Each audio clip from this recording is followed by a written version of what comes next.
Like Thomas Jefferson, Andrew Jackson fervently believed that it was small, self-employed farmers who had made America great.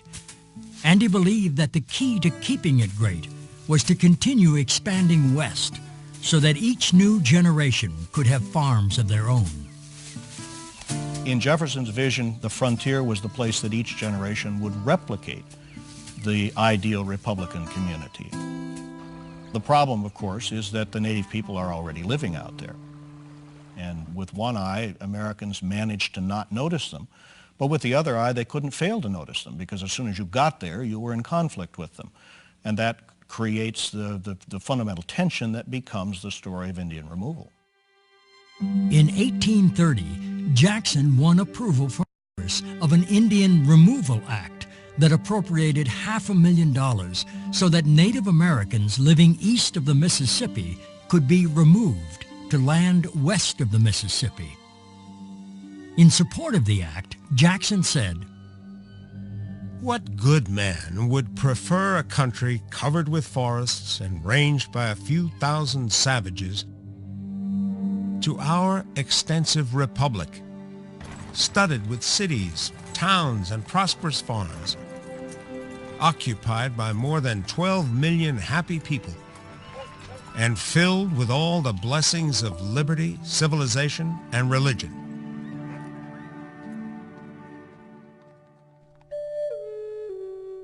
But Native American tribes, such as the Cherokee, had an entirely different view than white men of how to relate to the land.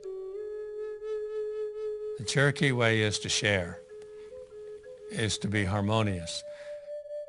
They really were a spiritual people. They had a way of life that would perhaps put most Christians to shame. They exercised that way of life daily. Every morning, the whole village would go to the water for a blessing. And at this going to water ritual, this old man sung this song. Hi-o wa yakani, he te hu yakani, hi wa aki yakani, he wa sa se yakani, he ani za se yakani, he ani he ho yakani. So when I sang that song, it would have been the same sound that you would have heard in the 1700s.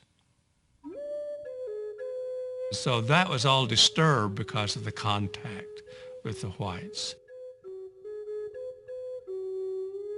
Soon after the creation of the United States, many in the Cherokee tribe decided that their one hope of saving their land was to take Thomas Jefferson's advice and embrace the white man's way of life. The Cherokees, in fact, took exactly the advice that Jefferson offered. They settled down, they put on European clothing, they developed an alphabet, they learned to read and write, they set up town meetings and a mayor and city council and all those things. And they still had to go, because the problem was they were sitting in Georgia. And Georgia was to be ours, not theirs. They could not coexist. With Georgia preparing to expel the Cherokee, two Christian missionaries brought a case to the Supreme Court that challenged Georgia's jurisdiction over the Cherokee Nation. The Supreme Court ruled in the Cherokees' favor, but Andrew Jackson declared, "The decision of the Supreme Court has fell stillborn." Jackson encouraged Georgia to ignore the verdict on the grounds that the Cherokee were not really a nation. A writer to the Cherokee newspaper The Phoenix, remembering that warriors from the Cherokee Nation had played a key role in the Battle of Horseshoe Bend that had launched Jackson on his road to fame, had this request. "Ask of General Jackson, when the thunders of his cannon were heard in the southern forest, and he will say, they are a nation. These unfortunate people who flocked to the standard of the brave commander at Horseshoe and nobly fought are now repaid with ingratitude and oppression.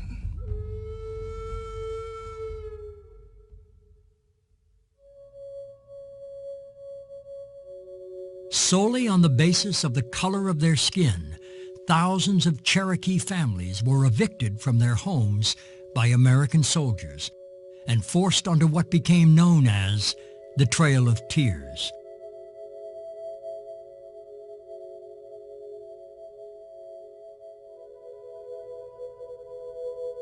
One of the Christian missionaries who traveled with them wrote, I have no language to express the emotions which rend our hearts to witness this season of cruel oppression. In Georgia, multitudes were not allowed to take anything with them but the clothes they had on. Well-furnished houses were left a prey to plunderers who, like hungry wolves, follow the progress of the captors and rifle the houses and strip the helpless. For what crime, then, was this whole nation doomed to this almost unheard-of suffering?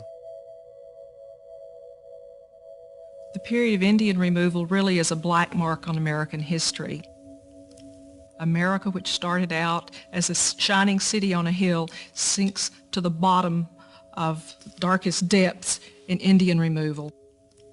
Andrew Jackson and other Americans were willing to do what it took to separate Indians from their land, if it meant ignoring treaties, if it meant ignoring principles of international law, if it meant ignoring common decency and a sense of justice, then it was done.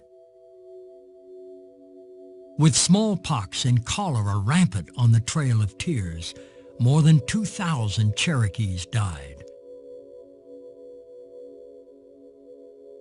Andrew Jackson had tried to convince Native Americans that he was their great white father. But the Cherokee now had a different name for him. They call him Jacksina. And other Cherokees people hearing me say that would laugh. Jackson the devil. Jacksina. He's devilized.